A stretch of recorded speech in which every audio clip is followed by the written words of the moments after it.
Hey everyone, welcome back. So today we're going to talk about what if Zorro, Don Diego De La Vega, were a therapist. So if Zorro were a therapist, his therapeutic approach would be a dramatic and theatrical blend of empowerment through strategic action and identity reclamation, all delivered with flair and a commitment to justice. He'd operate on the principle that people often feel powerless due to oppression or injustice, and that true healing comes from reclaiming agency and righting wrongs. Here's a speculation on how he might perform his therapy. 1. Strategic empowerment with covert action therapy. Zorro doesn't directly confront every injustice as Diego. He operates strategically and often covertly. His therapy would focus on empowering clients to overcome their personal tyrants, be it anxiety, oppression, or external forces. Not necessarily through direct confrontation, but through calculated, intelligent, and often indirect action. Masked identity exploration. He might encourage clients to explore different personas or aspects of themselves, their Zorro versus their Diego, to find strengths that they didn't know they possessed. This could involve role-playing, developing a secret weapon or skill, or finding a hidden strength. The Zorro plan. He'd help clients devise precise strategic plans to tackle their challenges, emphasizing creativity, foresight, and understanding their adversary's weakness. Symbolic acts of rebellion. He'd encourage clients to engage in small symbolic acts of defiance against whatever disempowers them, building confidence and a sense of agency. These acts wouldn't necessarily be public, but powerful to the individual. 2. Narrative resculpting with a heroic arc. Zorro is a master of narrative, transforming the perceived weakness of Diego into the heroic legend of Zorro.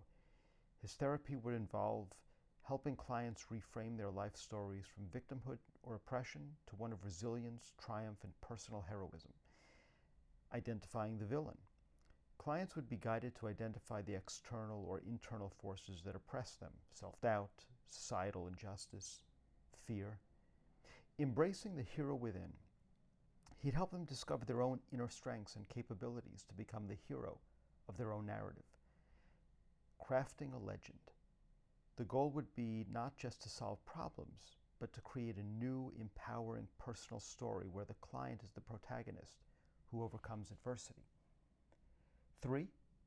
Justice-oriented and restorative art therapy with a flair. Zorro's actions are often theatrical and leave a distinct mark, the Z. His therapy might incorporate artistic expression, not just for catharsis, but as a means of seeking justice or expressing newfound freedom. The mark of Zorro. Clients might create symbolic art or performance that represents their triumph over adversity or their commitment to personal justice. Performance and expression. For those struggling with voicelessness or oppression, he might encourage dramatic expression, public speaking, or even quiet, powerful demonstration to reclaim their voice. 4. Indirect mentorship and stealthy guidance. Like the Lone Ranger, Zorro operates with a degree of anonymity, guiding them from the shadows. His therapy would be more about guiding clients to their own solutions rather than directly giving advice. He'd provide the framework, the inspiration, and the gentle push, allowing clients to feel they discovered the path themselves. Specialization in oppression, powerlessness, and injustice. Given his origin story, Zorro would be uniquely suited to help clients who feel marginalized, disempowered by systemic issues, or trapped by overwhelming external forces.